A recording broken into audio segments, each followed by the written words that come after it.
You know ID in the town all day. ID in the SEA. You know ID in the town all day. ID in the SEA. Hello and welcome to episode 385 of the Fabulous Peltoncast, sponsored by our friends at Pagliacci Pizza. I'm your co-host, Kevin Pelton. And I'm Tristan Carcino. And we're coming to you in different locations tonight. I'm in Seattle, Washington, home of the four-time WNBA champion Storm.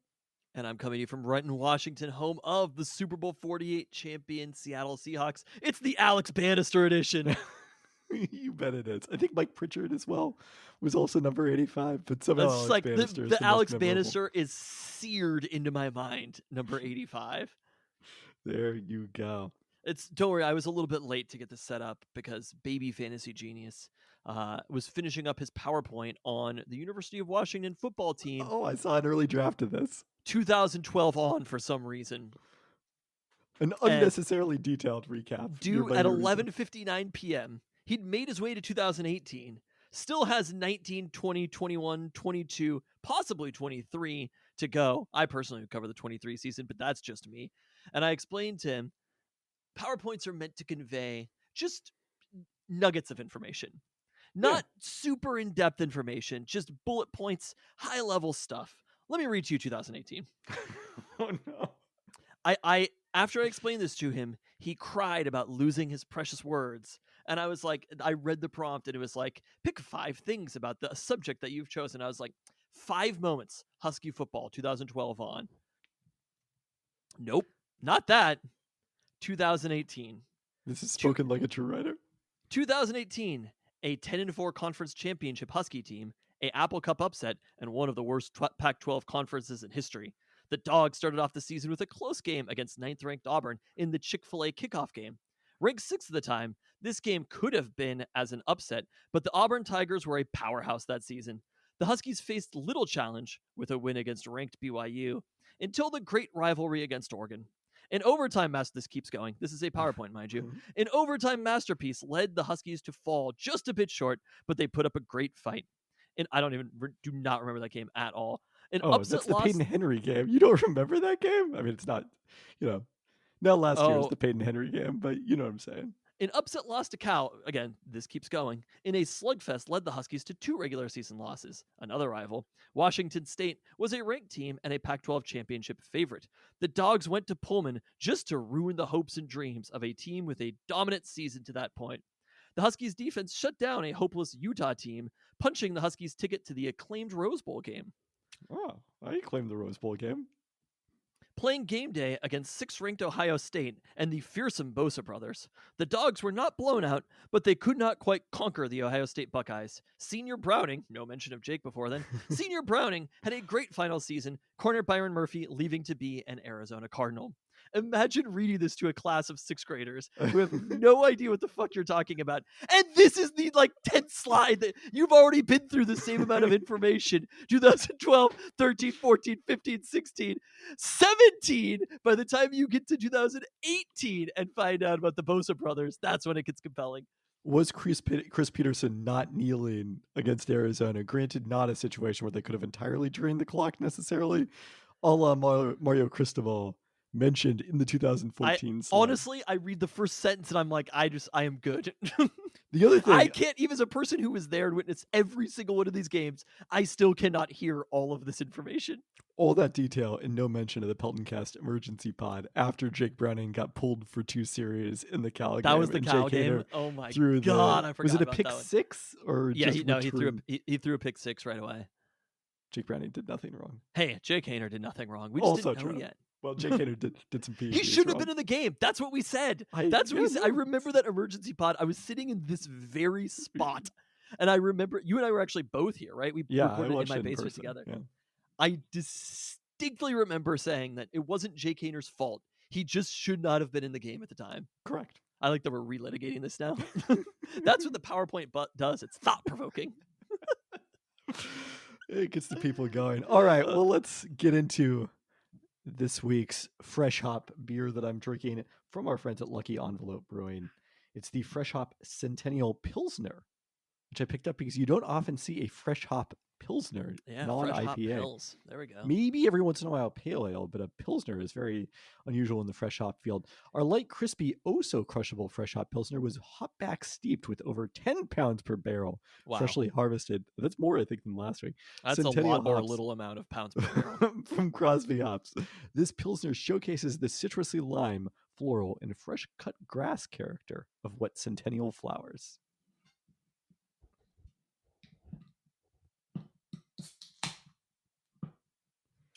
I also had over the weekend the Fresh Hop Friends from the collaboration between Russian River and Bale Breaker doing a fresh hop beer. That was quite outstanding. Not a competitor, or Well, it's the I don't know if we're doing are we doing a search for? Am I doing a search for Seattle's best fresh hop beer?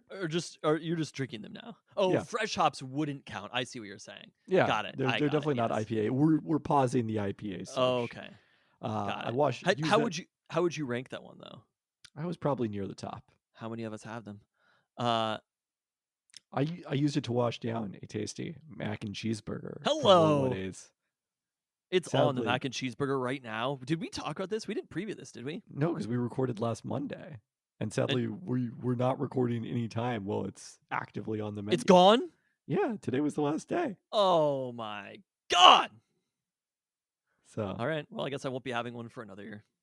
I really never have them unless you bring it over, and it's usually pretty cold. not quite the same. Little Woody's, I just look. Put a location in Renton. You could go to Tokyo. Renton, Washington, though, that's too far. I like as if I have to say this to the world as if I don't know who owns Little Woody's. But like Renton, Washington is right there. It is ahead of the curve. Downtown Renton is prime real estate because every other local business in Seattle is scared to be there except for Top Pot Donuts. Thank you. and Taco Time, And Taco Time. That is true. Taco Time is Renton to its core, right? obviously. But Top Pot Donuts is the only nouveau Seattle chain restaurant that isn't scared to be in Renton, Washington. The market is there for the taking. Little Woody's. I can't even. There must be some burger places in downtown Renton. There was the one. I think it's closed now, though. Yeah, I think that's probably closed. It would be massive to have a Little Woody's in downtown Renton. People would be there every day. Also, it's only a matter of time until Dick's comes to Renton, so you got to beat them to the punch on Dick's? that one. Where are you? You scared? Everybody seems to be scared. Dick's, Renton's right there. All right, well, our toast this week. We start with a congratulations to the Sounders, who clinched a return to the playoffs for the 14th time in their 15 MLS seasons. The streak continues of the Sounders and Mariners never making the playoffs in the same year. It is truly uncanny. I mean, yeah. There's The only Mariners one just- year the Mariners made it. I know. There's I get it. But you're 14 saying years as if the it's like a Sounders made lot of it. times that it went back and forth, and it's just like, oh, they keep going back and forth. No, it's just the Mariners don't make the playoffs. But what And are the the odds that the Sounders do one make the year the playoffs. Sounders don't make it is the year the Mariners do make it? It's a one-time coincidence. The Mariners aren't trying to make the playoffs. They're just trying to win 54% of games. Well, we'll get to that in a bit. They're not trying to win World Series. They're trying to win 54% of their games. Sounders also tied a franchise record with their 13th clean sheet of the season on Saturday, Wow. following the Mariners setting an all-time record for shutouts. So they can do that in the same calendar year. Also, congrats to OL Reign, who set an NWSL record for standalone attendance with 34,060 fans at Friday's final regular season home game for Megan Rapinoe, a game that I attended. Could be Rapinoe's last game in Seattle, period, but the Reign still have a chance to move into the top four and host a playoff game, as we'll discuss later. All right. All right, now it's time for your favorite segment, listener email. There we go. And this time there's two of the listener emails. Oh, there really are a lot lately. How the often would 54% have made? We'll get to that later. Well, yeah. The listener continues to be very engaged by ambiguous Midwest pizza. Wow. So first up, this email from Cal. Hey guys, I've been living in Cleveland for the last year after spending the majority Okay. of my life in the Northwest. Sure, My I'd now like to pack it up and move to the Cleve. Right. My now fiance grew up eating Dewey's and has a location just down the street from her house. And the first time I had it, I immediately told her it was shockingly similar to the pizza I always ordered back home. I had a very good laugh listening last week and finding out the connection with Pagliacci. I would say the Dewey's dough is just a touch thicker on the bottom, but the flavor is quite similar. Some of the topping combinations are a little more Midwestern, although I'm not one to complain about buffalo chicken pizza. But there Oh, are a number of pizzas that would be at home on cottage the cheese. Pagliacci menu. What? Nothing. I was saying there'd be cottage cheese on the pizza because it's Midwestern. I see. Anyway, Our go-to is the porky fig with prosciutto, blue cheese, gorgonzola, and caramelized onions on a fig jam base, which is a pretty close comparison to last month's prosciutto fig primo. yeah, that sounds very similar and also excellent. Yeah. We're in the process of moving back to Seattle, and I'm looking forward to There we getting her go. opinion on Pagliacci in the near future. As an aside, thanks for all the great podcasts over the year and keeping me up to date on Seattle's food scene. I moved down to Portland in 2009, and listening always made me feel a bit closer to home, particularly during the pandemic. A lot of cities being named there. Okay. As one of two brothers, it really makes me happy to hear you guys go back and forth and yell at each other. Hoping to come say hi next time there is a Peltoncast Live. Wow. All right. Thank that. I appreciate it, Cal. Except for the living in Portland part. I don't know how I feel about that. It's the next best thing to living in Seattle. I guess that's true. It happens. It happens to the best of us sometimes, including Megan Rapinoe. Very true, but before she lived in Seattle. All right, also this week, an email from the listener Joseph Kendall, who informs us there's a spot in Fremont called Petoskey's, which hails, quote, the thinnest crust in town. According to their website, we are known for wood-fired premium Minnesota and St. Louis style pizzas with cracker thin There's Minnesota pizzas now? I don't even know about this one. God I did damn not. Perfect pizza sauce, tasty toppings, and finished with premium Wisconsin mozzarella or Provolone cheese strips straight from Imo's in St. Louis, Missouri. I want to. I in actually squares? want the Provolone cheese. I Of course. legitimately want it. I gotta say, it doesn't look bad on their website. It Just just people looks being like, like the cheese is terrible. I have to know. It straight up just looks like provolone. I gotta say. Where is this at? It's in Fremont. Yeah, it's on the Saturday. 36th Avenue in Fremont. Saturday afternoon, evening. We're celebrating a Husky victory against Oregon. Why would you say this? Knock on wood. But I'll be at like a 36% chance of winning. Don't worry. I have a healthy amount of fear here. I'm just saying, I'm throwing it out there. Post game, Michael Penix is clinched the Heisman at this point, right? Why? Easily. I think we go get some Provo pizza to celebrate, and to celebrate our new home in the Big Ten, and where we've beaten our fellow Big Ten brethren. And we'll talk about that later too. Wow, we actually have a lot of stuff to talk about. We do have a lot of stuff to talk about. That is accurate. I like this intel. I'm so hyped on. I mean, also I just want to try I love the thinnest crust in town as being a claim to fame. It's very ambiguous and Midwestern. It's like when we're like the Peltoncast, the only Seattle sports podcast that sometimes covers Husky soccer. not this week. I thought they were going to be in. They beat ranked San Diego State team at home, but then they lost to UCLA.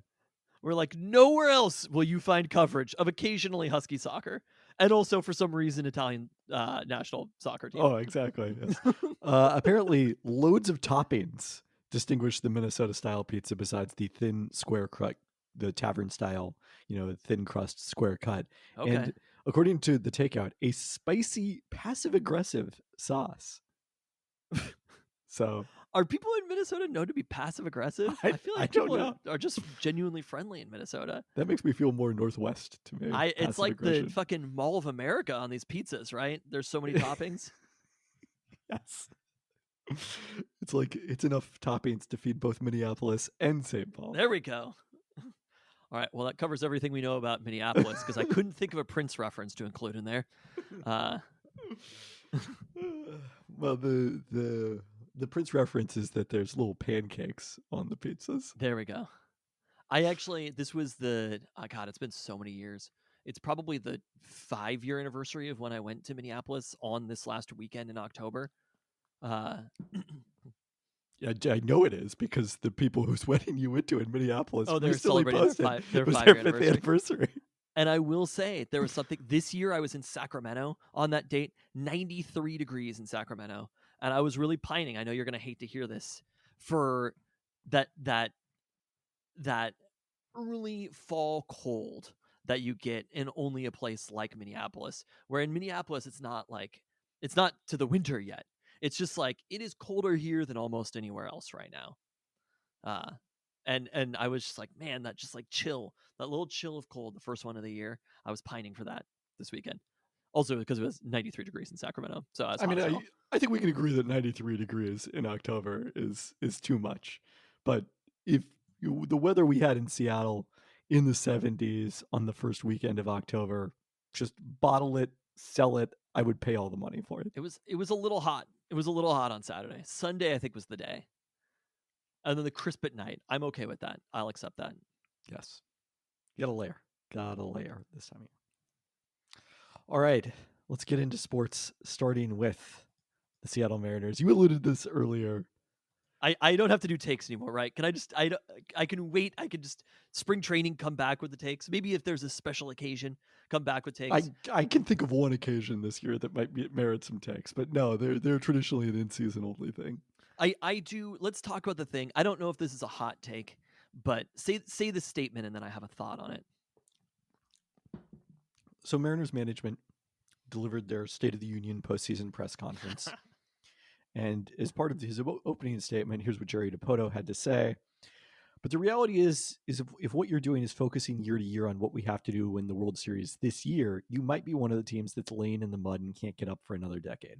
So we're actually doing the fan base a favor in asking for their patience to win the World Series while we continue to build a sustainably good roster. Our job is to think more broadly. We're looking at a 6 to 10 year window. When I talk about sustainability, I can't tell you that we're going to win the World Series.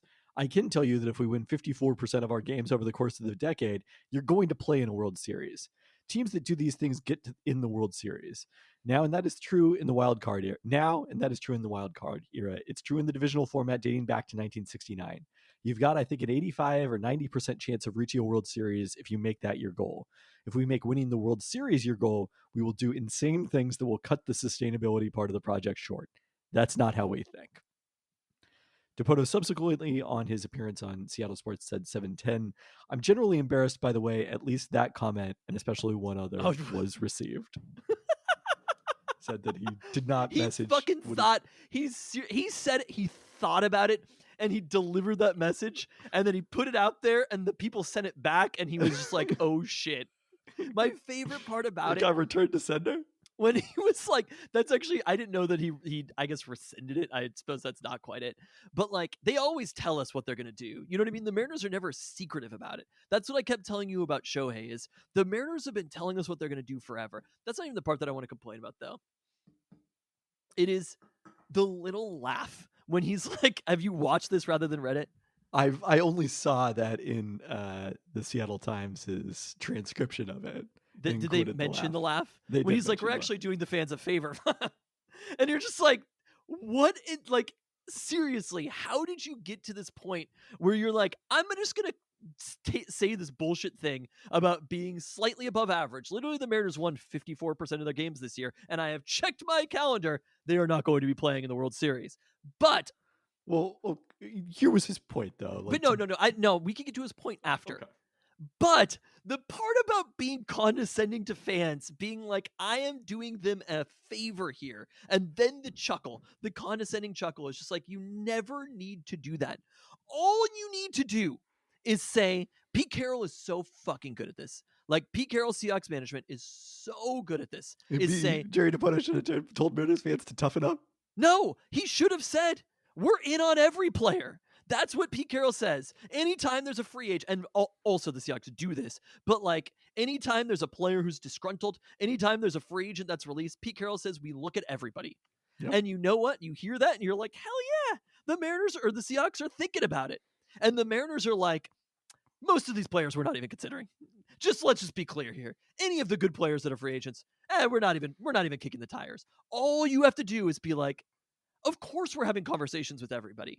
That's it. They don't have to sign the players. They should be like, hey, this is coming from a manager. You just be like, we're on your side.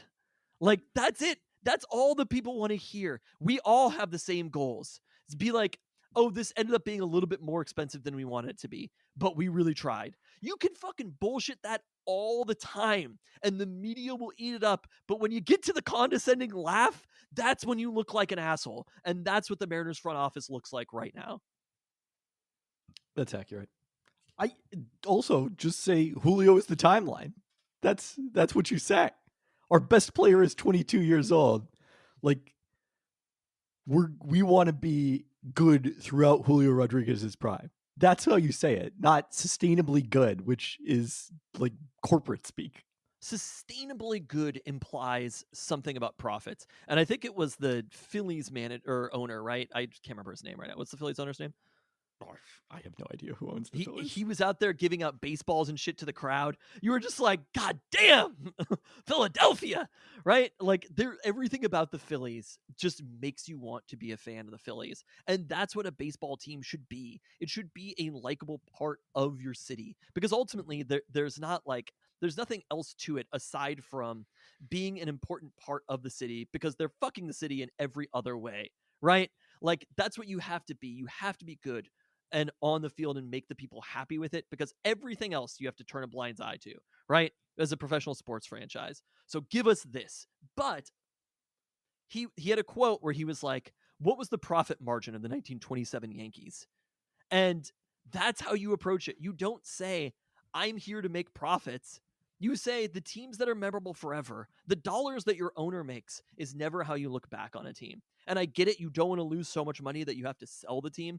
But the reality is this 54%, this like bottom feeding situation, this in the mud or whatever, that's Kansas City Royals shit right there. Like, this is not Seattle Mariners shit. This is too big of a market to actually have. I don't think that quote means what you think it means. He's I saying think that quote is talking about like fuck them picks, basically. But that's not what baseball is. Baseball isn't a situation where you can spend and then you have to bottom out. The only reason you have to bottom out is if your ownership doesn't want to spend more money. There isn't a salary cap. There are competitive mechanisms. Always have. There are teams that have been the Yankees have been competitive forever, basically. Even this year, they ended up being semi-competitive. There are so many franchises that are competitive year after year after year after year for decades. And he's saying, it's not Jerry DiPoto's money, right? But he's saying John Stanton doesn't want to spend like that. John Stanton wants to be a small market team, and to be a small market team and compete, this is how we have to do it. And honestly, I of course he won't say that because it's criticizing his boss. I get it. I would rather hear that though, because the reality is what he's saying is, hey, we're not going to spend that much money, and for a team that doesn't spend that much money, this is how we have to approach it. Period. You know what I'd rather hear from Jerry DiPoto? Fucking nothing. Exactly. Like, it should not be a storyline what the GM says, or the president in this case. Justin Hollander is the GM of the team at this point. Or it's this was. But there's also all these. There's a segment of the Mariners fan base and the media that cover the team that's like, why don't they just come out and say that they're going to spend a bunch of money in free agency? It's like, because that's terrible negotiating. Like, that would be bad for the team if they did that. There's no agents who's going to be like, well, you said publicly you're going to spend a bunch of money. Yes, they're going to spend all the agents would do that. They are going to spend whatever the players cost. The market is not determined by what you say to your fans. The market is determined by what other teams are your spending. Desperation to outbid another team is determined by what you say to your fans. And I do think there's an element of that in the Mariners raising season ticket prices substantially. You say is, did they raise season ticket prices substantially? Yes. These motherfuckers better spend this offseason, because I'm telling you, it is thin ice. Don't tell us you're going to spend. Just do it. Do the thing. What they should say is, that was a disappointing season. We're going to try to be better next year. Our goal is to be I will say, I agree with them. Our goal was to reach the playoffs every single year. We didn't achieve that goal. It was a disappointing end to this season.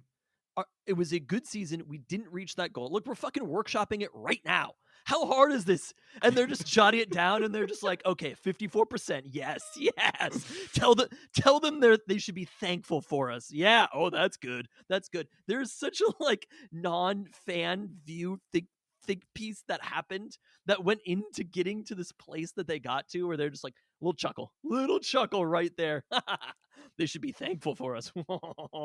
But like, I think you're underselling He's talking about winning 54% of games over a decade. That's not one season, like over 10 seasons in a row. That's very hard to do.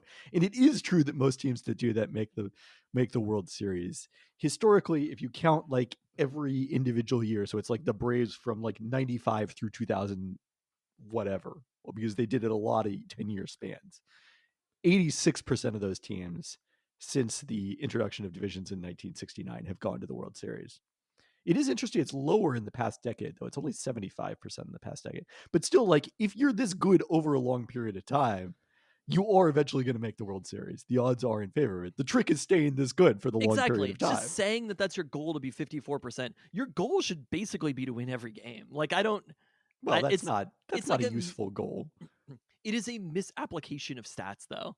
And it's not an understanding of actually how to use these stats. It's I think the way to put it is we're just going to be in the mix for a long period of time. Our goal is to be in the mix for a long time. Yeah. But like there was a season that the Mariners could have had where they were way worse than this. And they got lucky to be at precisely 54% of games. They got lucky. They substantially underperformed their run differential. Overall, throughout the year, they substantially underperformed their run differential. Yeah, there was something. It was one of those things where like the Mariners, and maybe this evens out over time. They have overperformed their run differential. They underperformed this year, but at the same time, was like I do also think like Mariners management is still paying to some degree for the sins of the early 2000s Mariners. And the famous like Al Martin trade deadline and Lou Pinella's frustration with the team's unwillingness to add at the trade deadline. And that was a situation with like a very old team, because guess what? You know some teams that didn't make the World Series that won 54% of their games over a 10-year span? I'm aware. Was the that 2001, 2002, 2003 Seattle Mariners? But what was the 10-year span? In 93 to 2003? I believe it starts 92 to 2001. And then 94 to 2003 is the last year, because then in 2004 they lost 100 games. They won 54% of their games during that time period. So you can ultimately have some pretty bad seasons, but they had a superstar. What also helps talent. if you win 116 in one of them. Sure. They brought up other superstar talent. They did a good job of maintaining to be good, but also they went out in free agency and got players. Sorry, this was 2002 through 2004 was the... That 2001 team was not assembled like this current team is assembled. There are some players who are in-house talent, but like they had a huge free agent signing that everybody seems to like quite a bit. I've crunched the numbers that they're not on my side. You know what I missed? More than 54% of people disagree with me on somehow we got so distracted by the St. Louis style pizza. I forgot to read the rest of Joseph Kendall's email. Oh, okay. We're gonna go back for a second. Okay. In regards to the second best pizza in Seattle search, personally, I think their pizza is rather ambiguous, but my grandfather, who is from St. Louis, would make a pizza from scratch, and it was exactly like this pizza. Also, in regards to Seattle's best/only trough search, never seen a sporting event there, but the Tractor Tavern has a trough. I think many dive bars around here. And finally, I'd like to... There's a trough at, oh my God, right across from the football stadium. I go there all the time. The Hooverville has a trough. Yeah. And finally, I'd like to nominate Rocco's as Seattle's second best pizza. While wildly overpriced, their pizza holds up and might actually be worth it. Special mention for the Chicago-style Delfino's, which also has a nice thin crust. I have not been to Delfino's. That's the one Chicago-style around here. I believe that's in like near U Village. I was going to say I've driven by there. And Windy City Pie, or its sister location, Breezy Town Pizza, which, interjecting here, sadly, Breezy Town Pizza is no more, although there's a different location in the same spot that was recommended to us. It is not as ambiguously Midwestern, though. It's Clock Out Lounge. The Clock Out Lounge is the bar where it's at. That's where it is. Yeah. Delfino's looks pretty freaking good to me. Yeah, I would definitely like to try it. Shady Lane Pizza is now the name of it. And then he closed with a question. Oh, sorry. Neither is Pequod's level, but worth trying. And then, would you rather fight 1,000 tiny Ichiros or one giant moose? One giant what? Moose. Moose? Yeah. 1,000 tiny Ichiros? Yeah. I'd definitely rather fight the tiny Ichiros. I agree. Although the tiny Ichiros, imagine how many home runs they could hit if they really wanted to.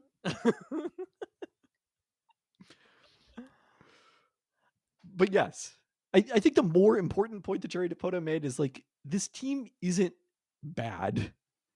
They just need. This was my point last week. There's just a few holes that they need to upgrade on, and I think free agency is a way to do that. Trading for veterans who are considered overpaid would be another good way to do that. And both of those do require increased spending, but they don't need necessarily, even though I would like them obviously to go out and sign Shohei Ohtani, they don't need to do that to win a World Series. I just feel like there are degrees to it. There's different degrees of the Padres spending, and then other teams who are spending a little bit more moderately. Like, you don't have to sign every free agent, but I was looking at this. I was kind of thinking about it yesterday, and there are actually some teams in the playoffs who are competitive that don't really have big free agent signings. So that's the other point that like Jerry Dipoto could have made more accurately is Ben Lindbergh at The Ringer wrote about this last week. This season had the lowest correlation between team payroll and record in Major League Baseball since 1992. but Which at the somewhat same time, bizarrely followed if last it is season, which was that the highest low- correlation since '99. Exactly, that's what I'm saying. It might just be a coincidence, like or an outlier season. I wouldn't say that if last season is the highest, this season is the lowest. I wouldn't be like, well, this season is representative of it. That season isn't. I would be like, this season is an outlier. Generally speaking, if we're talking about great periods of time, spending is correlated to winning. And it is funny that now the Rangers are the example of spending in free agency leading to winning, whereas a year ago they were like, "Oh, don't sign free agents." They signed Seager and Semien, and they had injuries, and they were still nowhere near the playoff race. But So who knows? Maybe in a year, well, I don't think the Mets are going to be redeemed for their offseason. well, they've also traded a lot of the players. Right. Like, But someone else spends a lot of money, and they the teams weren't they spend a lot- redeemed over the year, but Carlos Correa is having monster games in the playoffs right now for the Twins. Big free agent signing. Mariners didn't make a call. Trey Turner is, I don't know if he's having monster games or whatever, but he's still an important part of the Phillies team. You have the Rangers who have the Rangers are the favorite right now to win the World Series, I believe, betting favorites. And you have those aforementioned free agent signings. There are some teams that don't have super prominent free agents that are still competitive in the playoffs, but at the same time, most of the teams that are there and are still standing have those players on the roster. But it's not Yeah. that the Mariners need to sign every free agent. It's that it would be nice if they were even seeming to be in conversation. If we read the fucking hot stove league, right? I'm following Bob Nightingale for some reason. If I'm reading tweets from him and I see Mariners are in on whatever free agent, it would be nice to see that. And at the same Yep. time, it's just one player. It doesn't have to be the absolute top of the market. I don't think a Carlos Correa signing is necessarily completely transforming your payroll for the next decade or whatever. There can be players who can be dropped into the lineup. This lineup needs another player. Like, we know it. We can see it. And it's not necessarily like you can look to the minors and be like, oh, those players are there, because it's some of the other teams they are, right? This isn't the Rays or something like that, where you could be like, they've developed all this talent. You have to find it somewhere. Or the Orioles, who continue to have an amazing farm system. Well, Yes. Playing in this round. But Atlanta is the Orioles also build up. But like, what did they trade for Matt Olson? They lost Freddie Freeman and traded for Matt Olson. It's not that different how that happened. Atlanta, after winning today, is now the gambling favorite to win the World Series. Are they really? Yeah. That changed that quickly? Apparently it did. Either that or you read it wrong before. No, I One saw of a those. tweet about it, probably from Bob Nightingale. Okay. Well, I just looked. It was Atlanta. They were earlier today, but like Atlanta still lost Freddie Freeman and went out and added Matt Olson. It's something where the Mariners have Ty France at first base. They don't have either Freddie Freeman or Matt Olson. Anything more on the Mariners? Ugh. Can we stop talking about them? Just stop saying stupid stuff also every offseason. I'm actually happy that Jerry Dipoto noticed how poorly that was received, because I'm a little bit shocked that he did. I'm not shocked because I was on Twitter. Let's talk about the Seattle Kraken. who Okay. finished the preseason 3-2-1 with Eli Tolvanen's 5 points leading the team. Kraken kept just 22 players on their final roster instead of the maximum 23 for cap purposes. Joey Decord earned the backup goaltending spot with the departure of Martin Jones. After missing all of 2022-23 following an ACL tear, Chris Drieger will start the season with AHL affiliate Coachella Valley. Also down at Coachella Valley, 2022 lottery pick Shane Wright and fellow top prospect Riker Evans, while playoff breakout star Ty Cartier made the roster. Kraken entered the season number 15 in ESPN's power rankings, 7th among West teams. Dom Lucian's stats-based projections at The Athletic have them 20th, with 38% chances of making the playoffs. Somewhat surprising given those projections were high on the Kraken the previous 2 years, but they are very likely due for shooting percentage regression after ranking second in the NHL by making 11.6% of their shots last season and first by a wide margin on 5-on-5 situations that are generally more predictive. On the positive side, the Kraken do return Andrei Burakovsky, who missed the second half in their playoff run due to injury, and they remain a slight favorite to make the playoffs, according to Caesars Sportsbook, which implies 52% odds with where they are. For the second time in 3 years, the Kraken will be opening their season in Vegas, this time on ring night for the Golden Knights on national TV on ESPN Tuesday night. It all gets started. Who No was Kraken thoughts? that second email from? Joseph Kendall. Joseph Kendall? Very knowledgeable about Seattle pizza. Yes, I agree. I'm impressed. No, I'm We're just looking through the top free agents for next year. They're all pitchers. There's like 2 hitters. Yeah, we did this last week. I'm just We're being aware of the frustrated about it. Well, that's why I think the trading for an overpaid veteran who's on a contract with 1 or 2 years left is the way to go. It really is like, I mean, there's going to be such a huge market for players that otherwise there wouldn't have necessarily been, But I mean, part of there being no good free agents is there must be good hitters under contract, because it's not like they got rid of all the good hitters. The hitters are, they're going to be as good or as bad relative to each other as they always are. Okay, fair enough, I guess. There are more hitters to trade for under contract. That's what I'm going with. Okay. I think part what of it we'll hope is for. like the prospects who have come up have been really good. That's another thing that Ben Lundberg wrote about this week. He's been very prolific on the Ringer. But Ben Lundberg wrote about how prospects are doing better relative to correct. past. Like I mean, they 2020 seem to have been pretty monster. Yeah, I mean Baltimore being the ultimate example of that, but the Sounders not as the Mariners not as much on the hitting side, but aside from Julio Rodriguez, but definitely on the pitching side. It's been 1 whole year since they had a generational hitter. We demand more. Faster, I say. All right, Seattle Sounders. Not to defend the Mariners. Sorry for defending the Mariners there for a second. It's out of character. Clinched that playoff berth with a much-needed 3 points snared at the death on Wednesday, getting the winning goal from Christian Rodon in the 6th minute of stoppage time against the LA Galaxy.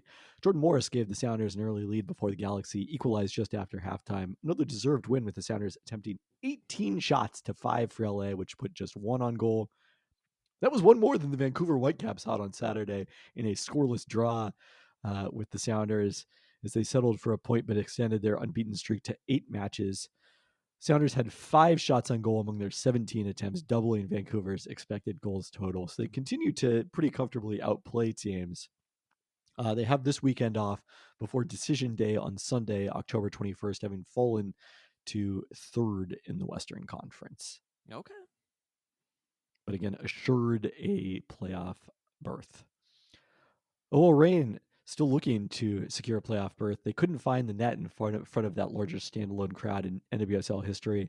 Created a lot of good chances, it felt like, after Elise Bennett entered the game as a wingback, but then needed a pair of great saves from like Claudia Dickey in the final minutes to turn back 2 opportunities in the box for Trinity Rodman and preserve the clean sheet in another scoreless draw against the Washington Spirit. No goals in 2 games at Lumen Field on Friday and Saturday this week.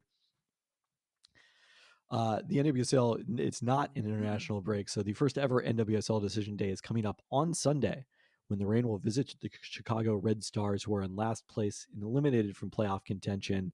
But this is not a gimme in the very compact NWSL standings. They're just 5 points behind the Reign. With a win, the Reign would assure a playoff spot, could still finish as high as third if they win. They'd pass any of North Carolina, Gotham FC, and Washington that don't win their finales. And we know that for sure one of those teams won't, because North Carolina and Washington play each other on the final day of the season, while Gotham FC faces Kansas City, another team that has been eliminated from playoff contention. Interesting. So why is this the first ever NWSL decision day? Well, in the past, MLS, I forget how many years ago, it was maybe 4 or 5 years ago, they went to this model of playing all the games at the same time on the final day. Similar to what European leagues. soccer does, Yeah. right?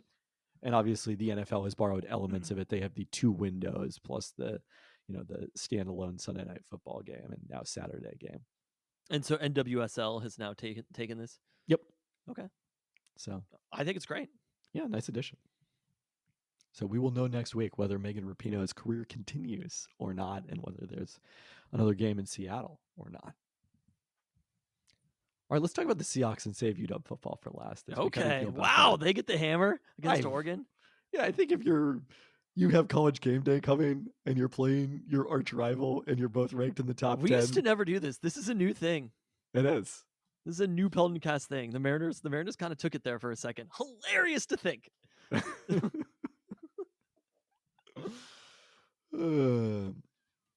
All right, a little injury news to start. Charles Cross practiced Monday as the Seahawks return to practice after the bye week. That's a good sign. Pete Carroll says he expects Jamal Adams to clear concussion protocol and be able to practice on Tuesday, which is terrific news, obviously, coming off of his injury in his return.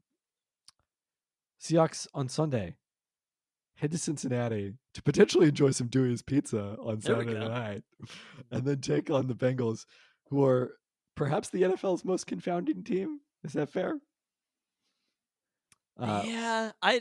Dallas could be in there. I was going to say the Cowboys. The Cardinals are pretty confounding. Kind of I don't know if the Cardinals are that confounded. I mean, they're confounding for beating the Cowboys, but there are some other teams too where it's like, didn't the Titans get beaten? Like they beat the Bengals like 24-3, and then came back and lost to the Colts. There's some. It's early in the season. There's some confounding teams, but like the expectations for the Bengals were super. I mean, really, it's the confounding nature of Joe Burrow's calf, probably more than anything. I think the Bengals are less confounding and more scary now. They were less scary a week ago than they are in this moment. But you can't be sure this is the version of the Bengals we're going to get. I mean, I have appropriate fear that the version we saw on Sunday is. Go in assuming that is going to be the Bengals that we're going to get. It doesn't mean that they're the peak Bengals are a very good team, but it's not like we're not necessarily talking class of the ASC at this point for the Bengals. I think that's a pretty fair assumption. Even the victory that they had right now, it seems as though the Bengals, I would put them back within like middle expectation preseason at that point. They're 15th in Football Outsiders' predictive Dave metric that incorporates preseason projections, which is 4 spots behind the Seahawks. They started 1-3 with the 2 losses by 20-plus points to both Cleveland and, as you mentioned, Tennessee, before their breakout win Sunday at Arizona, 34-20.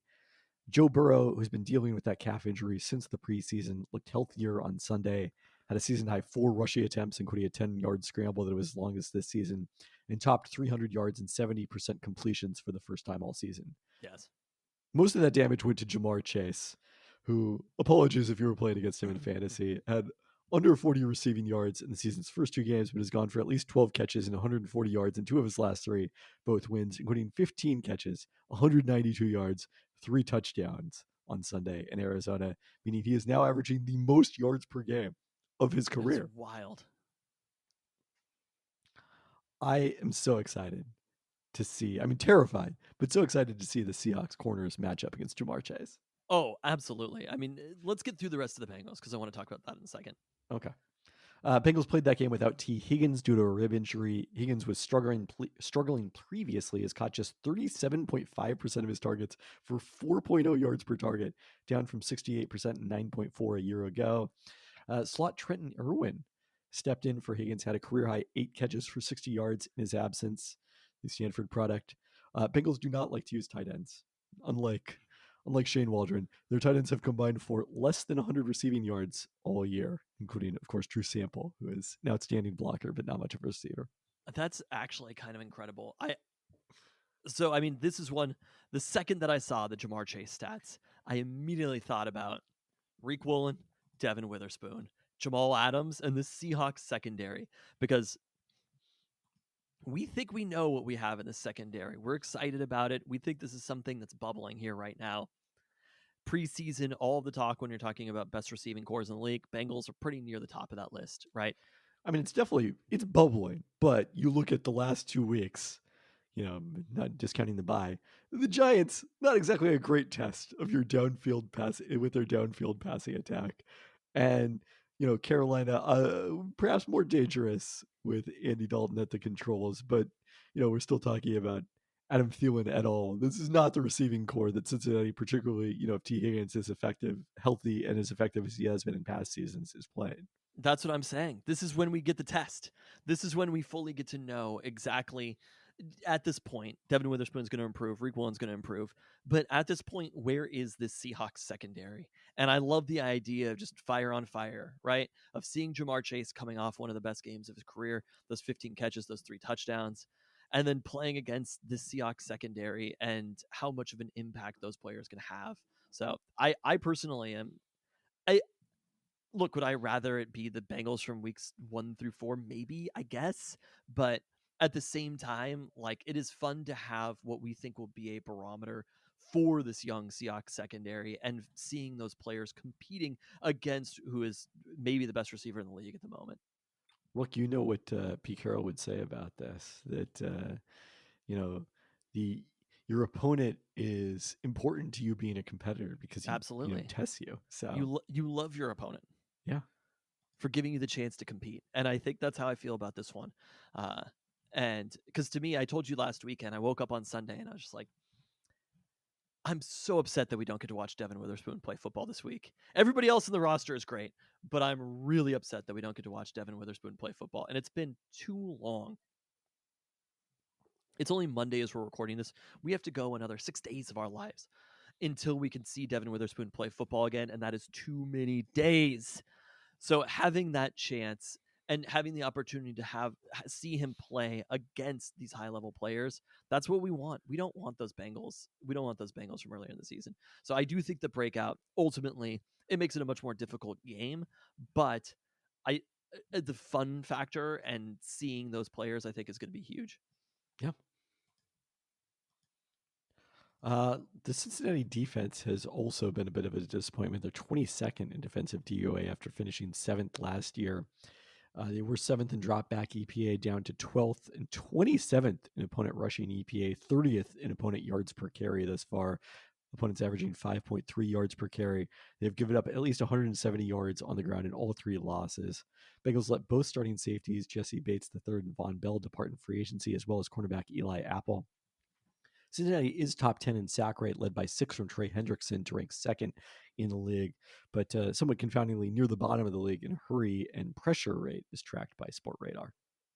So you're saying the Seahawks should be able to move the ball in this one?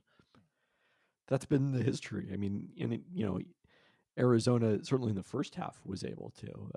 The Cardinals' offense kind of dried up in the second half as the Bengals pulled away, but especially, I think Pete Carroll is relishing the opportunity to run the football down the Bengals' throats here. Yeah. I mean, I think that's what we've seen so far with the Bengals is a weaker defense than they've been in the past, which is to be expected, right? Because of the success that they've had losing those safeties.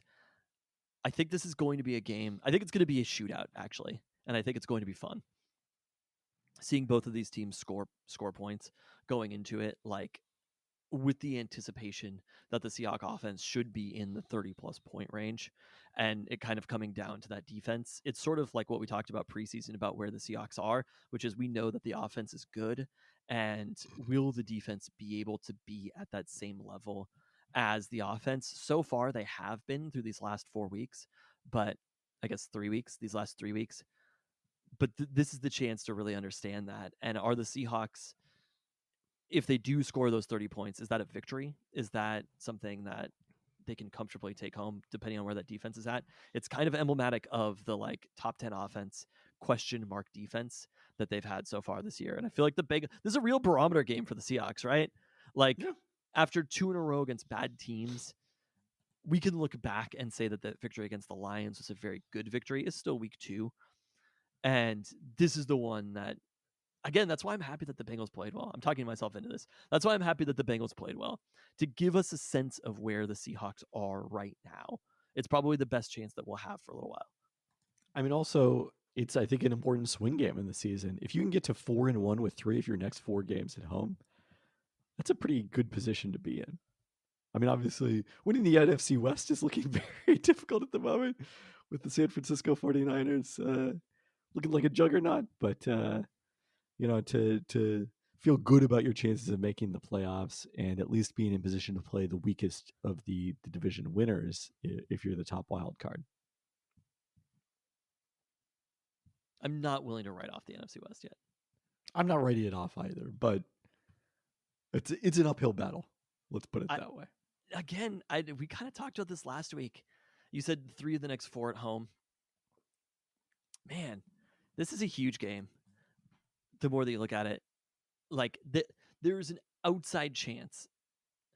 The Ravens on November 5th, that's the other one that is a question mark. But you look at it, and it's just, the schedule's kind of broken the right way for the Seahawks with some of these games. If they could get to 4-1, it wouldn't be out of the question.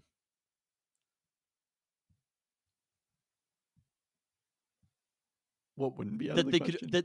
It wouldn't be out of the question that they didn't lose until they played the 49ers on Thanksgiving. It's not out of the question. I'm just throwing that out there. They probably will, but this is the Ravens. Given their track record against Sean McVay. We will see what that Rams team looks like on November 19th. But the way that they've played, like, yes, they played against bad teams. They also beat the Giants. Where are they at? Where are the Seahawks in DVOA right now? They're 11th in Dave. In DVOA, they are 8th.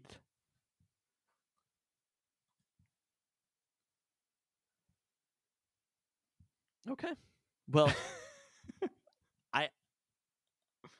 I think that it's all, I don't want to look ahead right now, but I do feel like things are building toward a very fun Thanksgiving Day against the 49ers.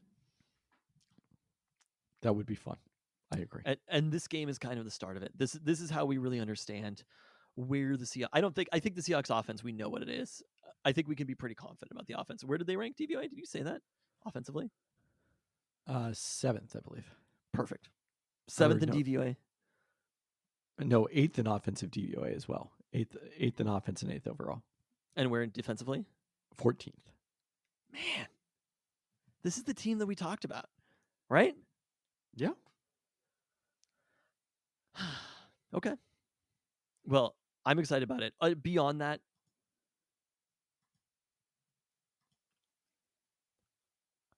we'll see. Just a lot of, you've really made the return of the awkward pause with us recording remotely this week. Percentage chances of victory? I think it is over 50%. FBI agrees. They have it at 54%. The market does not agree. The Seahawks are 2.5-point dogs. Basically home field. Yeah. I think it's like 56%. I'm going to go 48%. Okay. All right, lots of news from the University of Washington before we get to this weekend's matchup against Oregon. First off, they announced Troy Dannon is their new athletic director, replacing Jen Cohen after her departure for USC. Dannon spent the last 8 years at Tulane, following 7 years in that role at his alma mater, Northern Iowa. Most notably, Dannon hired Willie Fritsch shortly after taking over in 2016, when the Green Wave had been to just one bowl game in the previous 13 years, and watched him build the program into a consistent bowl contender that upset USC in last year's Cotton Bowl, then managed to retain Fritz in the face of interest from bigger programs. Tulane men's college basketball also coming off their first 20-win season since 2012-13 under Ron Hunter. Hunter replaced Mike Dunleavy, who was an expensive mistake by Dannon, the former NBA coach. Dannon has served on the NCAA Constitution and Transformation Committees and is in his fourth year on the Football Competition Committee, as well as serving on the Executive Committee of Football Oversight Committee, which is a lot of committees. Obviously, the academics a factor here, coming from Tulane to UW. School record APR for Tulane in 2022-23 with a 93% graduation rate. Oh, we're gonna have another awkward silence. I didn't know if you had more. I'm literally looking through Willie Fritz's Wikipedia, and he just went out there, found that young upstart 63-year-old man head coach, plucked him out of nowhere. But the important question is, where do you? Iowa is not exactly the ambiguous Midwest pizza cities. Areas. I don't know. I'm if there's sure an Iowa next style week pizza. somebody's going to be like, actually, Iowa style pizzas. I don't think so. It's a lot of grain on the pizza to represent the rolling grain of Iowa. That's what we're going to hear. Just wait for it. There's going to be an email. The Iowa listener, I'm going to be playing on fucking fantasy football. They'll crush me too. Behind a 4.1 from Jonathan Taylor in week 2 back. Just roll out that 4.1 again. All right, anything else?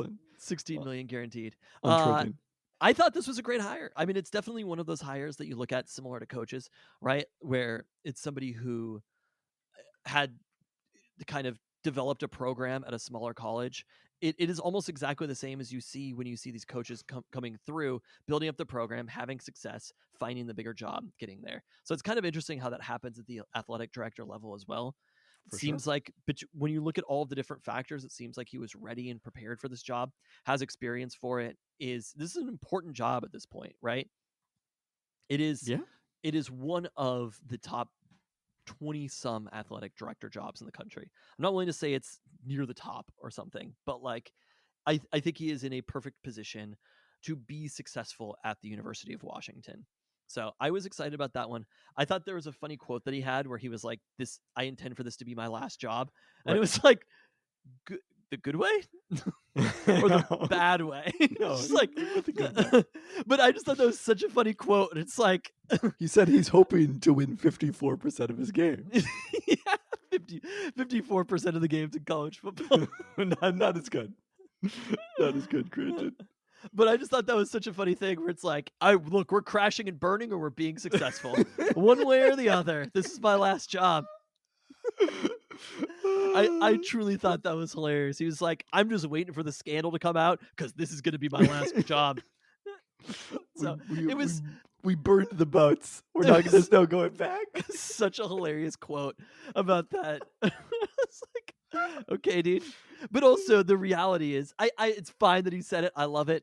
It just like, it was like, okay, but like, if we're being honest, I understand what he's saying, that he's not trying to use this job as a stepping stone to another job. I'm sure that's probably the case.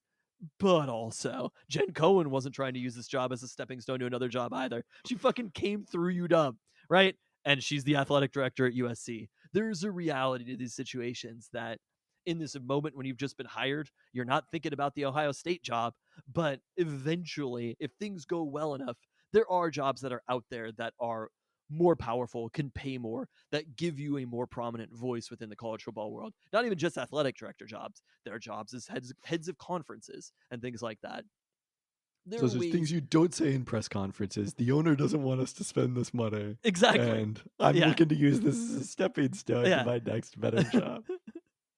He was like, we successfully workshopped a couple of things here. Yeah. No, but that was, I thought what he said was totally fine. I read that as a quote and I was like, you mean the good way, right? Yes. You should have just said, I'm looking to retire here. I think that's the way you make sure it's a positive.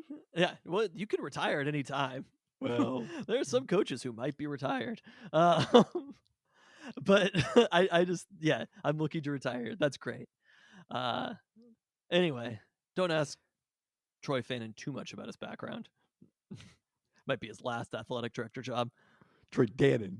Troy Dannon. We're still getting used to that one. The Huskies have got their conference schedules through 2028, which is there we go. Very proactive.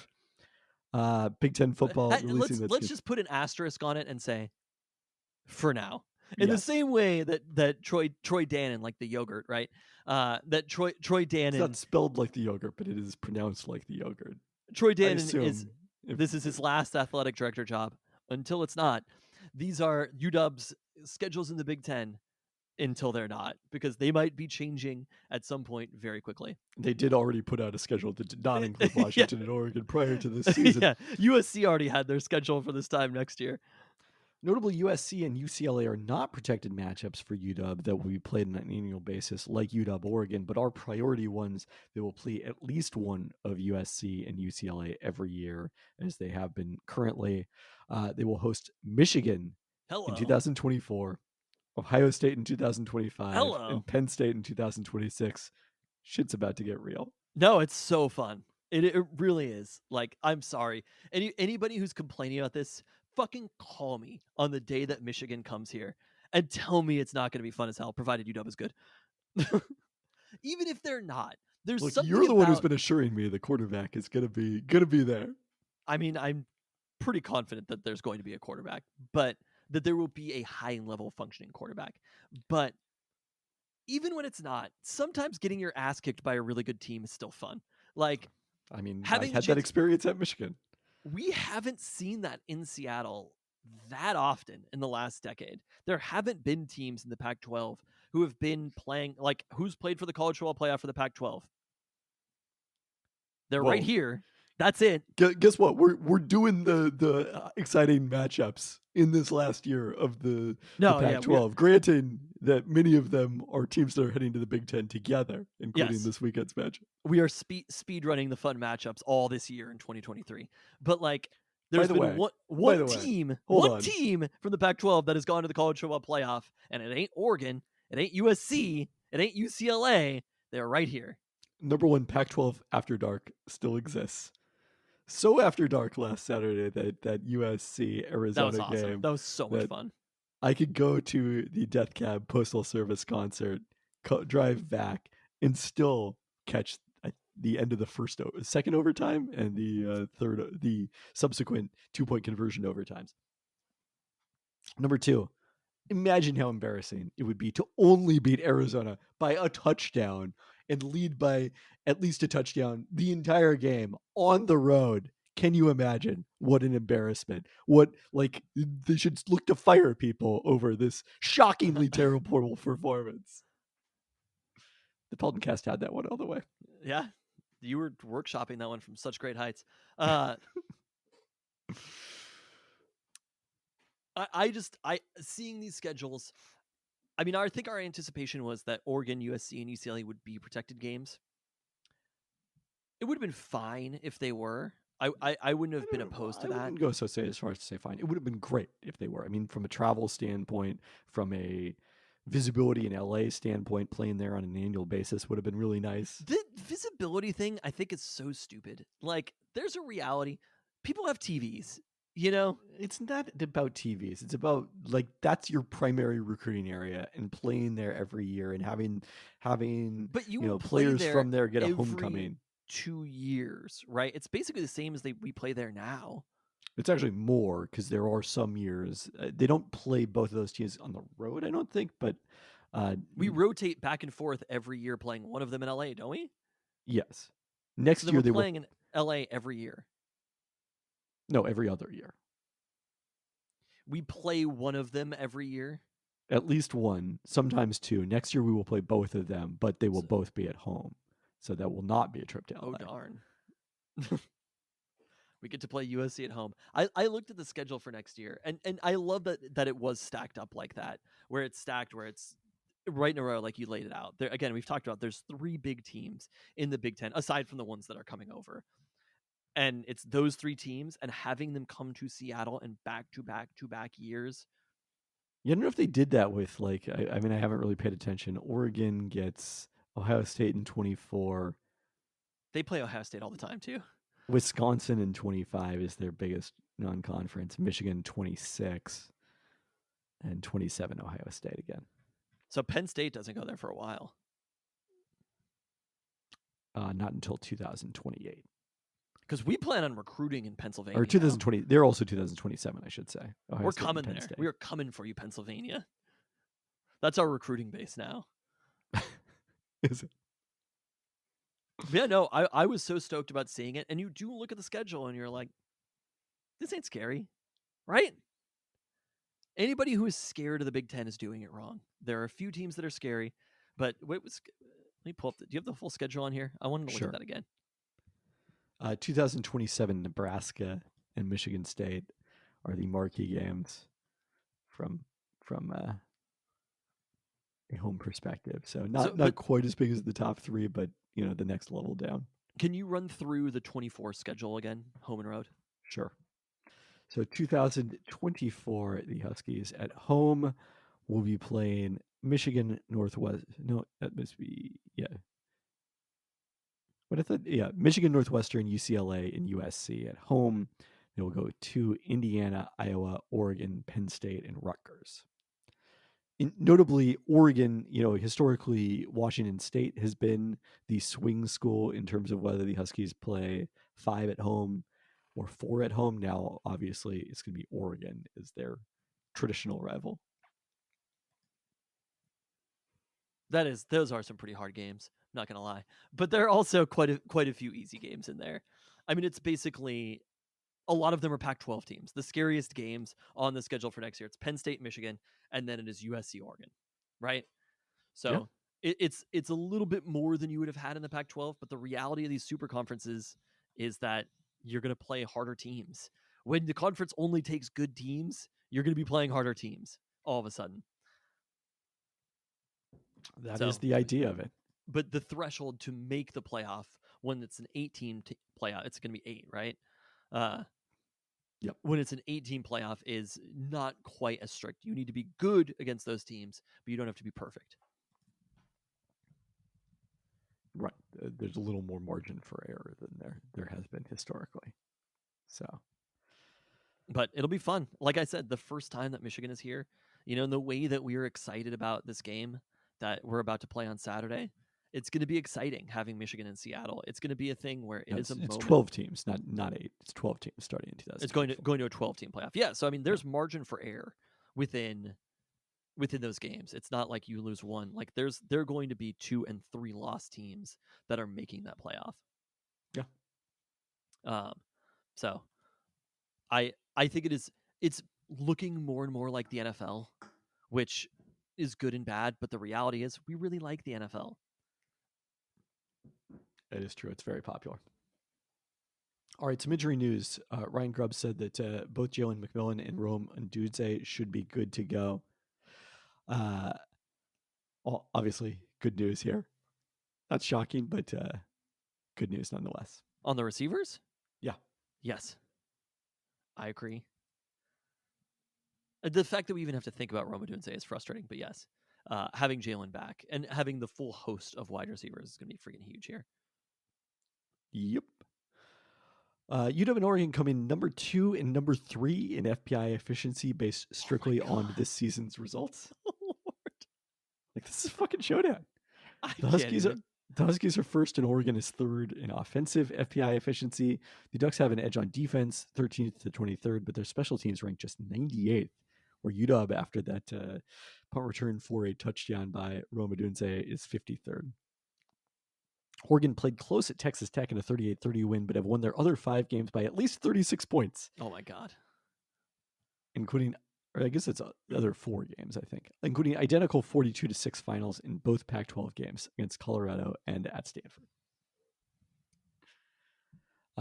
Oregon leads FCS with 7.1 yards per carry, 0.9 more than anyone else. Just 2 teams since 2000 have topped 7 yards per attempt. Nevada in 2009 with Colin Kaepernick at QB, and Georgia Southern in 2014 led by Willie Fritz and running back Matt Breida. Wow, Matt Breida? Yeah, how about that? So I thought that was fun. Bucky Irving leads the team with 393 yards, averaging 7.9 per carry. But Jordan James, who's averaging 8.7 yards per carry and has a team-high 7 touchdowns, has been more effective both in terms of EPA per play and success rate.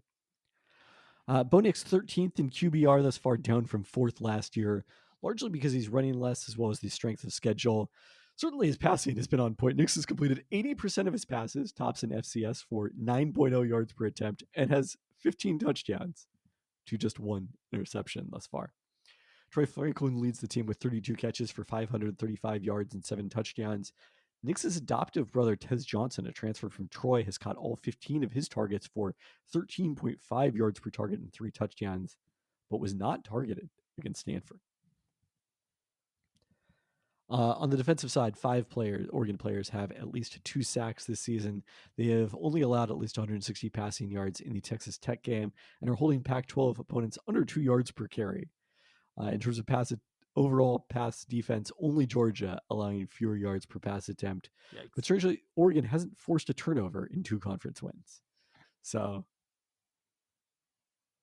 this could be a showdown. So I'm looking at the game against Texas Tech. That's what I want to focus in on, right? Because there's a reality to this. Oregon is crushing teams. They are extraordinarily scary. But has Oregon played anybody yet this year? Have they played an actual difficult opponent? And I can see it with Colorado. I'm still not quite convinced about Colorado. But this game, 38-30 against Texas Tech, and needing that 20-3 fourth quarter to beat them, I was kind of like, how did this happen in Texas this game? Tech 27th in FPI. Texas Tech is not a bad team. I mean, that loss to Wyoming all of a sudden looks pretty good, right? Wyoming looks like a pretty solid team with their only loss coming against Texas. But that playing a game like that is definitely different than almost any game that UW has played this year. And where does Michigan State rank in FPI? Is Texas Tech better than any team that UW has played? Yes. Michigan State's not even listed. 60th. Arizona's 47th. Okay, so Texas Tech is definitely a better team. Cal 46 is actually the best. But the Huskies have dominated basically every game they played. I even include that Arizona game. If we're being honest with ourselves, if we're being truly honest with ourselves, that game was never close. And the Huskies probably should have won it by 3 touchdowns and ended up winning it by a lot less. There were penalties. There was a fumble in the goal line. Like, there was a last-second touchdown. There was a 21-point victory that somehow was by 7 points, statistically. I mean, the strange thing about, by the way, the Texas Tech game was a revenge game for Tyler Shuck, the former Oregon quarterback, who's now a 5th-year senior at Texas Tech. They forced 4 turnovers in that game and still kind of barely won. It's when you look at the run game in particular. Bucky Irvin 11 for 38, Jordan James 4 for 8, Noah Whittington 7 for 21. Look, maybe somehow Texas Tech has a really good run defense. I would just be so shocked if that was the case. Tyler Shook going for 23 carries for 101 yards with a 58-yard scramble. But, like, there's something to it to this game that I think maybe if you wanted a ray of hope for UW against this Oregon offense in particular, that you could look to this game. There's also a reality that I just don't believe that Oregon's going to stop the UW offense. Even if they've been playing fairly well defensively, that you could scheme it up. UW is so good against playing at any scheme and finding players open in the way that Arizona, you could play those 7 DBs, right? But if you do that, Michael Penix is going to find players underneath.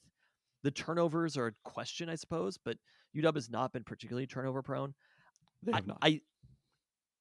UW is going to score. There's no doubt in my mind that UW is going to score. And it is, can they stop Oregon 2 times, 3 times? Can they force some errors? This is going to be one of those games that if every time anybody, if Oregon punts, we are going to feel like it is a win. Correct. It is going to be a huge win if that happens. And every time that UW punts, we are going to be fucking terrified. So this is going to be one of those games where every single possession, UW more or less has to expect to score a touchdown. They have to play aggressive in this game. Any close 4th downs, I think Kalen DeBoer has been very good at this. Any close 4th downs, they have to be going for them. They can't be kicking field goals. You have to assume that every single time Oregon touches the ball, they are going to score, and they're going to score quick. So if it comes down to a couple of key plays, can UW make a turnover? Can UW, or either side, can there be a turnover early on that can swing the game, get it within a couple of touchdowns or whatever? That's going to be a huge moment. I think ultimately it's going to be it's going to be offense on offense, and it's going to come down to a couple of plays, and I think those couple of plays hopefully will be in UW's favor. I have no idea. I think that UW is. I think Oregon is the other best team in the Pac-12. And I think there is an argument that being the best team in the Pac-12 might mean that you're the best team in the country. So everybody looks weak. The only teams in the country that don't look particularly weak so far this year are going to be playing in Seattle on Saturday. There's almost no other team that hasn't been seriously tested. I mean, the number one team in FPI efficiency is Michigan. Have they been seriously tested? I guess like Michigan. this? No, Michigan's the other one. Michigan is the other team. If you're gonna say, if you want to say that there's teams that haven't been tested this year and they're all going to be in the Big Ten next year, yes, then I could buy that. No, I forgot about Michigan. But when you go through it, Georgia's had some close games. Bama's lost. Texas lost. Oklahoma, I mean, should have lost to Texas last weekend. Like number those 4 in teams FPI efficiency is Oklahoma, which Oklahoma's is obviously very good, but certainly has been tested because they played their version of this game last week. Yes. And that's what it came down to. It was literally down to I told you when it happened. This happens in football all the time, and I hope that Kalen DeBoer does not respond that way. The second that Texas lined up to kick that field goal, the game was over. And they should have expected. Steve Sarkisian had no reason to expect his defense to stop the Oklahoma offense, but assumed that it would happen. They kicked the field goal, they celebrated like they won, and then they lost. And that's the kind of moment that we hope doesn't happen at UW. We hope that Kalen DeBoer is so aggressive throughout this game and make sure that they are scoring every single chance that they can. It cannot be field goals. It cannot be settling and saying, oh, there's a minute 30. Oregon can't score during this time period. Oregon will score during that time period. This is straight up like this is Buffalo Bills, Kansas City Chiefs in the AFC Championship game level. That's what we should assume, that these teams are going to score as fast as humanly possible. So there can't be a moment where UW is letting up in any way. And we hope that it is not 50% Oregon fans on Saturday. It's not going to be 50%. Or UW fans are excited. There is a fan base building. All it took was 30 years after winning a national championship, joining the Big Ten, and a handful of exciting years. People are more excited about UW than they've been at any point during the Chris Peterson era. You think so? Oh, I absolutely think so. That game that we saw, that shit against Cal was special. That was never, ever the case. If that would have been that 2016 team, it would have been half full.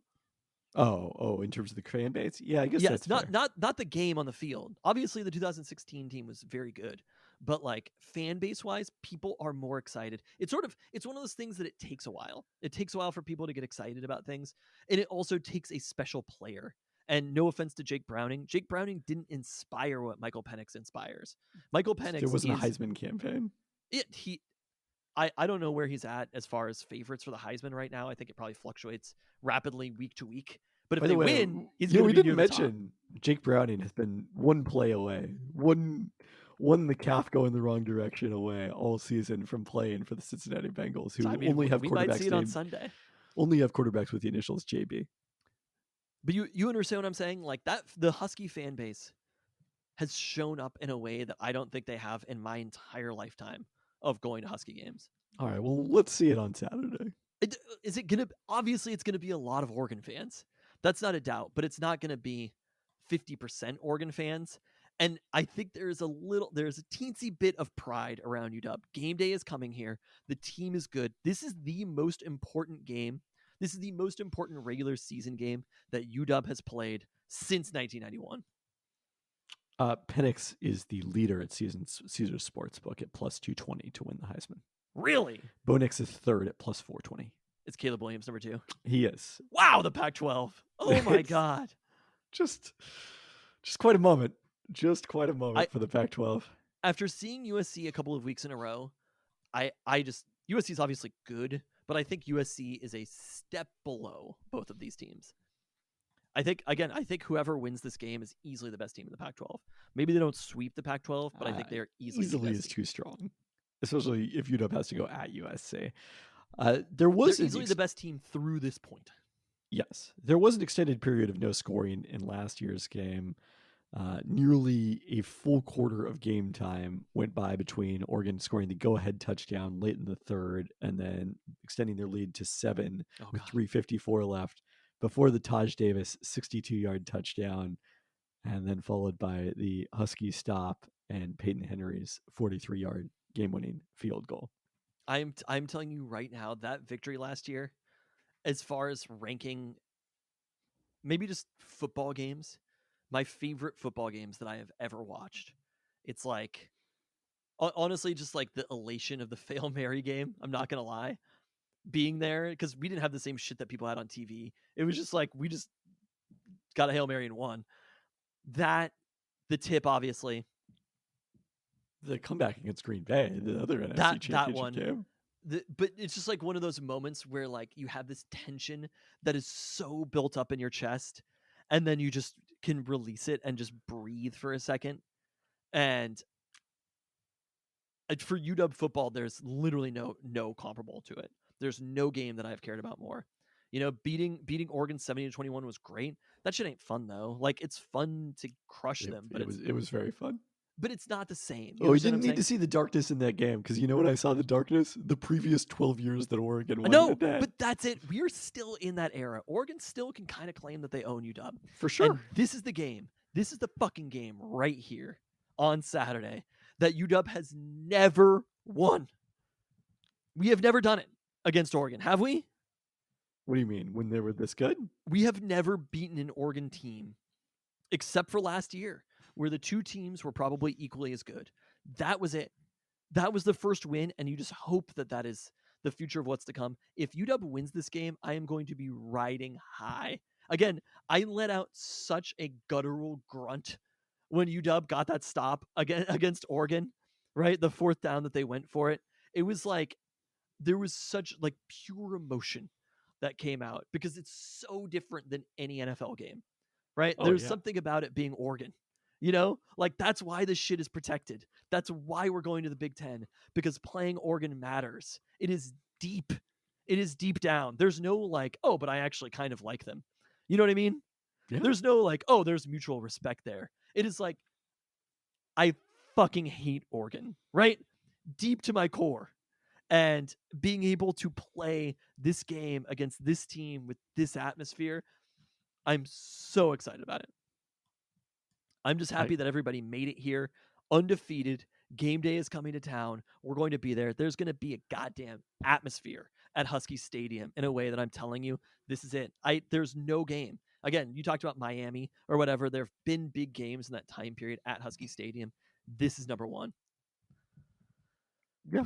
If the Huskies win this, they're going to be in the top 4 in all of college football. They will be the prohibitive favorites in the Pac-12 at that point, and a favorite to be representing the Pac-12 in the college football playoff. And a year that they can win this shit, they can fucking do this. You know what I mean? This isn't like 2016. We knew deep down that team couldn't beat Alabama. You know what I mean? There was no doubt we were just like, well, maybe, but like it was No one's clear. making bring on Bama signs this year because there is no equivalent to Bama in 2016. I mean, honestly, like you said, Michigan is the only team that has been completely untested. You watch Ohio State and you're like, Ohio State's fine. Ohio State's good. Anyway. I want you to share what you shared earlier about Baby Fantasy Genius, how he's feeling about this game. He said he is pitching level nervous about this game, and I will tell you he is very nervous when he pitches. So it is funny that he was thinking that on a Monday. He said that. I was like, I haven't quite gotten there yet. Like it'll be tense for me, you know?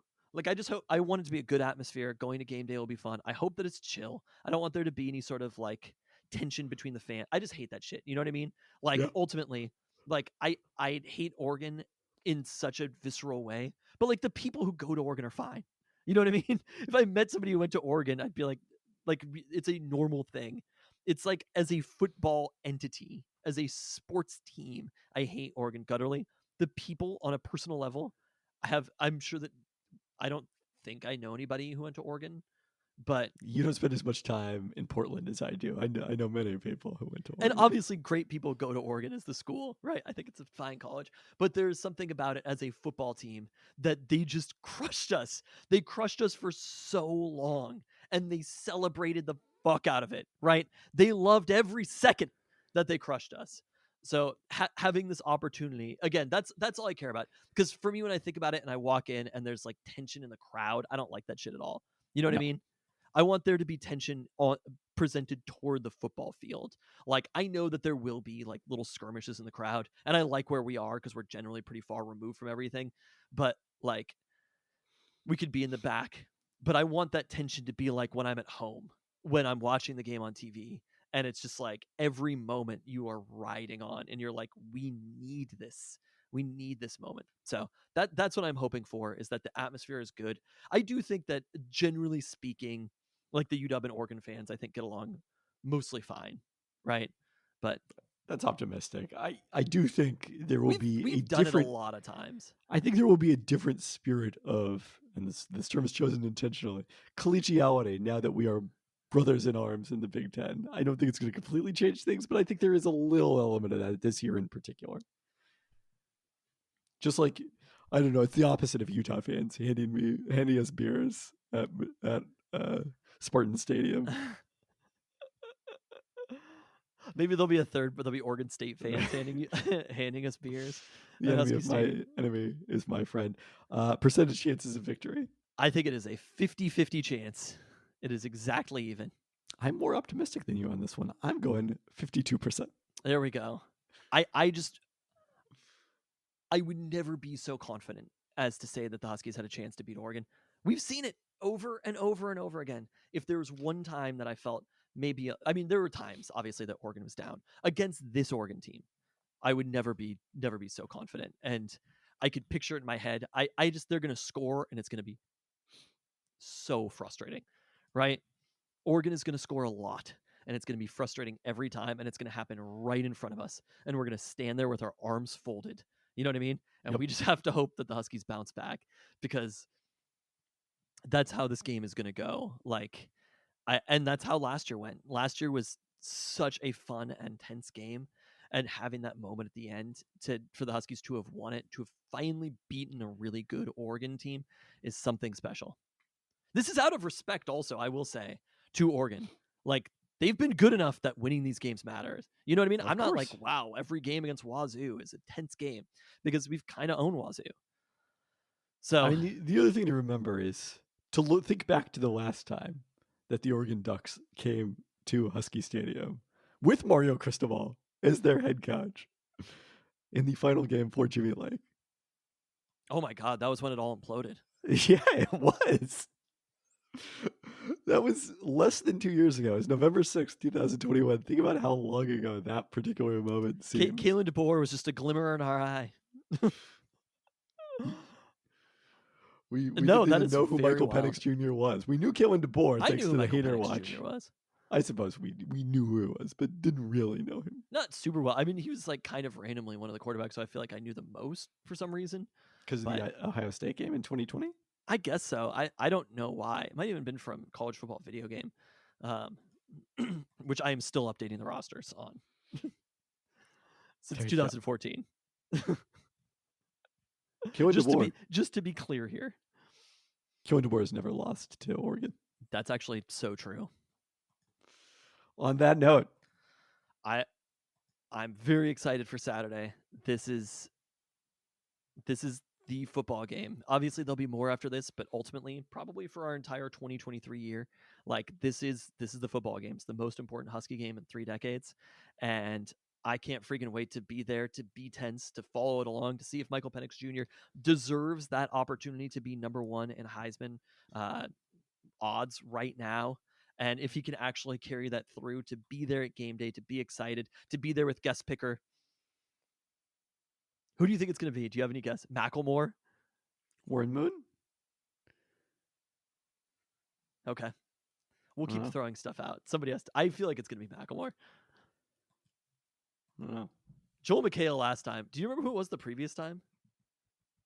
I want to say it was Hope Solo.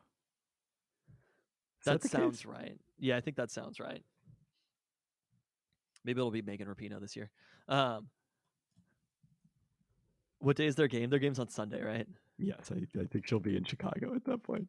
To be there with guest picker Macklemore, to see Lee Corso putting that Husky head on the Harry the Husky mascot on, it's going to be such an incredible moment. So I'm just excited for it. I'm excited for Saturday. I can't freaking wait. Thanks for listening. Thanks.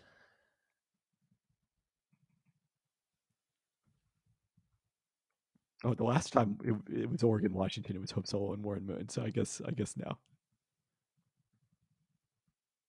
Hope Solo and Warren Moon? Yeah. They had both do it? They had both of them. 2 guest pickers? Weird. Yeah.